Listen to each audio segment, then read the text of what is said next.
నమస్తే. సామాన్యుడి చేతిలో సామాజిక అస్త్రం నెంబర్ 1 న్యూస్‌కి స్వాగతం.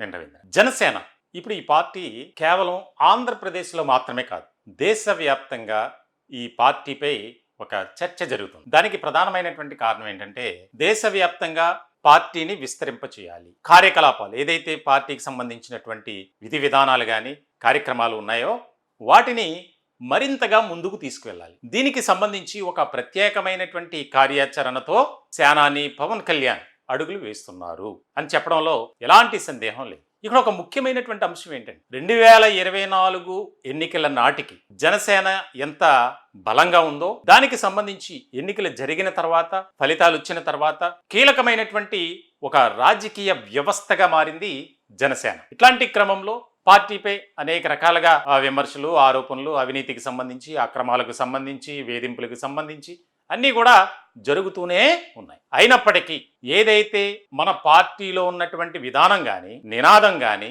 సిద్ధాంతాలు కానీ దానికి సంబంధించి అందరూ కట్టుబడి ఉండాలి. ఎవరో ఎన్నో అనుకుంటారు కాబట్టి మనం వెనక్కి తిరిగి చూడాల్సినటువంటి అవసరం లేదు అనేది. ఇలాంటి సందర్భంలో తాజాగా జరిగినటువంటి కొన్ని పరిణామాలు, తెలంగాణ కేంద్రంగా హైదరాబాద్లో ఒక సమావేశాన్ని ఏర్పాటు చేయడానికి సేనాని ప్రయత్నం చేయగా దానికి సంబంధించి అక్కడ ఉన్నటువంటి రేవంత్ సర్కార్ అనుమతినివ్వకపోవడం, దీనికి సంబంధించి ఆ సమావేశం ఎప్పుడైతే నిర్వహించాలని తలపెట్టారో ఆ సమయానికే ప్రెస్ మీట్ పెట్టారు. ప్రెస్ మీట్లో చాలా కీలకమైనటువంటి అంశాలు, రాజకీయంగా అనగద్రొక్కాలని చూస్తే ఉపేక్షించేది లేదు, ఇప్పుడు చెబుతున్నా తెలంగాణలో కూడా జనసేన పోటీలో ఉంది అని ఒక బాంబు పేల్చారు. నేను ఇప్పుడు దాకా నిర్ణయించుకోనా, మీరు అంటున్నారు కాబట్టి చెప్తున్నా, తెలంగాణలో జనసేన ఉంటుంది, మేము పోటీ చేస్తాం.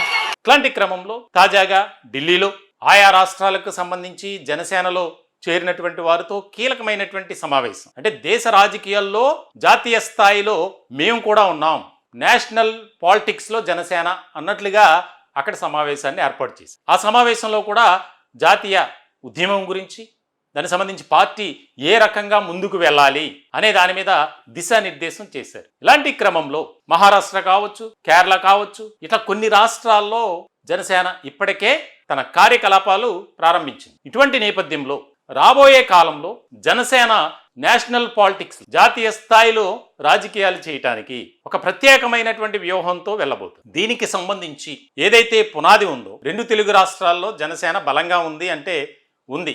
ఆంధ్రప్రదేశ్తో పోల్చుకుంటే తెలంగాణలో తక్కువ ఉన్నప్పటికీ తెలంగాణను కూడా మరింతగా పటిష్టం చేయాలి అనే దాని మీద స్పెషల్ ఫోకస్ పెట్టారు జనసేన. ఇట్లాంటి క్రమంలో పార్టీ స్థాపించిన ఇన్నేళ్లలో జాయినింగ్స్ కమిటీ అనేది ఎప్పుడు కూడా లేదు. ఈసారి సరికొత్తగా ఒక ప్రత్యేకమైనటువంటి టీంతో ఏర్పాటు చేశారు. దానికి సంబంధించి అంటే పార్టీలోకి రావటానికి ఎవరైతే ఆసక్తి చూపిస్తున్నారో వారికి సంబంధించినటువంటి ప్రతి అంశంలో క్షుణ్ణంగా పరిశీలించి సామాజిక అంశాలను పరిగణలోకి తీసుకొని అక్కడ ప్రాంతీయ వారీగా ఒక సమీక్ష చేసి అప్పుడు గ్రీన్ సిగ్నల్ ఇస్తే ఫైనల్గా పార్టీలోకి వారు వస్తారు. ఇది ఒక ముఖ్యమైనటువంటి ఉద్దేశంగా మారింది. దీనికి సంబంధించి ఆంధ్రప్రదేశ్కి సంబంధించి ఒక ప్రత్యేకమైనటువంటి కమిటీని ఏర్పాటు చేశారు సేనాని పవన్ కళ్యాణ్. ఇలాంటి క్రమంలో రాజకీయ వర్గాల్లో కానీ, రాజకీయ విశ్లేషకులు కానీ దీనికి సంబంధించి ఆసక్తికరంగా చర్చించుకుంటున్నారు. రాబోయే రోజుల్లో జనసేన మరింత బలోపేతం కాబోతుంది.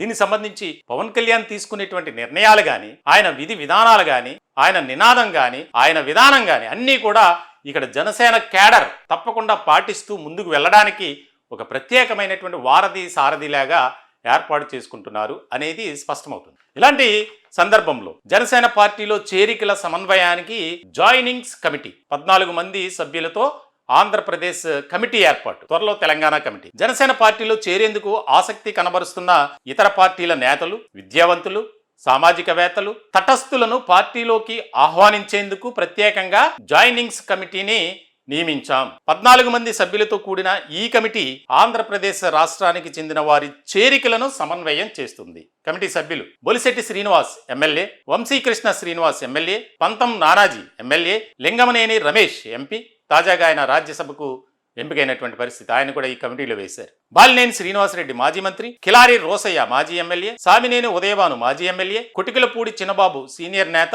డాక్టర్ హరిప్రసాద్ సీనియర్ నేత, డాక్టర్ పెదపూడి విజయ్ కుమార్ సీనియర్ నేత, కొరకాన రవికుమార్ సీనియర్ నేత, వంపూరు గంగులయ్య సీనియర్ నేత, టిసి వరుణ్ సీనియర్ నేత, ఆరణి మదన్ సీనియర్ నేత. దాదాపుగా 14 మంది కమిటీతో దీనికి సంబంధించి ఆంధ్రప్రదేశ్ తరహాలోనే తెలంగాణలోనూ జాయినింగ్స్ కమిటీ నియామకానికి సన్నాహాలు చేస్తున్నాం. అధ్యక్షులు జనసేన పవన్ కళ్యాణ్ చాలా క్లియర్ కట్గా చెప్పారు. అంటే ఎవరైతే ఇతర పార్టీల నుంచి వచ్చేటువంటి నేతలు, విద్యావంతులు, సామాజికవేత్తలు, తటస్థులు, ఇప్పటికే ఈ జాబితాలో కొంతమంది వారితో టాక్స్ జరిగాయి. ఇతర పార్టీల నుంచి వస్తున్న వారిని చాలా జాగ్రత్తగా ఆలోచన చేసి వారిని పార్టీలోకి ఆహ్వానించాలి. అంటే గతంలో జరిగినటువంటి పరిణామాలు పునరావృతం కాకుండా ఉండేందుకు తగిన జాగ్రత్తలు తీసుకోవాలి. ఆ బాధ్యతను ఈ కమిటీకి అప్పగించారు. ఈ 14 మంది కమిటీ స్టడీ చేసి ఒక వ్యక్తి వస్తున్నాడంటే ఆ ప్రాంతానికి సంబంధించి పూర్తిగా సమగ్ర విశ్లేషణ చేసి ఆ వ్యక్తికి సంబంధించి ఫీడ్బ్యాక్, కంప్లీట్ రిపోర్ట్ అనేది అధ్యక్షులు పవన్ కళ్యాణ్కి అందజేయాలి. ఆ తదుపరి ఆయన పార్టీలోకి ఆహ్వానించాలా లేదా అనేది ఇక్కడ ముఖ్యం. ఎందుకంటే ఇతర పార్టీల నుంచి వచ్చినటువంటి వారితోనే ఎక్కువగా ఇబ్బంది ఉంటుంది అనేది గ్రహించారు. అది జరిగింది కూడా. ఇతర పార్టీల నుంచి జనసేనకు వచ్చినటువంటి వారే ఆయా రకాల వివాదాల్లోనూ అనేక రకాల ఇష్యూస్ ఇరుక్కున్నారు. ఇటువంటి క్రమంలో అది మళ్ళీ రిపీట్ కాకుండా ఉండేందుకు ఇది ఒక కార్యాచరణ అనుకోవచ్చు. దీనికి సంబంధించి అంటే ఆంధ్రప్రదేశ్లో జనసేన ఏ రకమైనటువంటి పరిస్థితుల్లో పొజిషన్లో ఉంది అనేది మనం చూస్తున్నాం. చాలా ఒక కీలకమైనటువంటి పరిణామంగా చర్చ జరుగుతుంది. 2024 ఎన్నికల నాటికి రాష్ట్ర రాజకీయాల్లో పరిణామాలు, చంద్రబాబు అరెస్టు తర్వాత జరిగినటువంటి అనూహ్యమైనటువంటి మార్పులు చేర్పులు, కూటమి జతకట్టడానికి ప్రధానమైనటువంటి భూమిక పోషించినటువంటి వ్యక్తి పవన్ కళ్యాణ్, అధికారంలోకి రావటానికి ఎంతగానో ప్రయత్నం చేసినటువంటి వ్యక్తి పవన్ కళ్యాణ్. సో ఇలాంటి సందర్భంలో ఇప్పుడు కూటమి ప్రభుత్వంలో కూడా ముఖ్యమైనటువంటి పాత్ర పోషిస్తున్నారు పవన్ కళ్యాణ్. అందులోనూ కేంద్రం నుంచి ఎన్డీఏ భాగస్వామి అయినటువంటి భారతీయ జనతా పార్టీ సపోర్టు, అండదండలు పూర్తి స్థాయిలో పవన్ కళ్యాణ్కి ఉన్నాయి. తనకైతే జనసేన జాతీయ స్థాయిలో రాజకీయాలు దానికి సంబంధించి విస్తరిస్తున్నాయి. రాబోయే కాలంలో జనసేనకంటూ ఒక ప్రత్యేకమైనటువంటి గుర్తింపు రాబోతుంది. ఇప్పటికే జాతీయ స్థాయిలో ఒక ఐడెంటిఫికేషన్ అనేది వచ్చింది. ఆంధ్రప్రదేశ్ ఎన్నికల్లో 21 అసెంబ్లీ స్థానాలు, 2 పార్లమెంటు స్థానాల్లో పోటీ చేసి 100% స్ట్రైక్ రేట్ సాధించినటువంటి పార్టీ, ప్రాంతీయ పార్టీగా ఒక రికార్డు క్రియేట్ చేసింది జనసేన. ఇలాంటి క్రమంలో రాబోయే రోజుల్లో దీన్ని మరింతగా మనం ముందుకు తీసుకువెళ్ళాలి, పార్టీలో ఉన్నటువంటి క్యాడర్ను బలోపేతం చేయాలి అనే ఒక ఆలోచనతో సేనాని ఒక నిర్ణయం తీసుకున్నట్టు తెలుస్తుంది. మొత్తానికైతే జనసేన మరింతగా ముందుకు వెళ్తుంది అనడంలో ఎలాంటి సందేహం లేదు. ఈ టాపిక్ పై మీ విలువైనటువంటి అభిప్రాయాలు కామెంట్ రూపంలో తెలియజేయండి. దయచేసి మా ఛానల్ని సబ్స్క్రైబ్ చేసుకోండి. Thank you.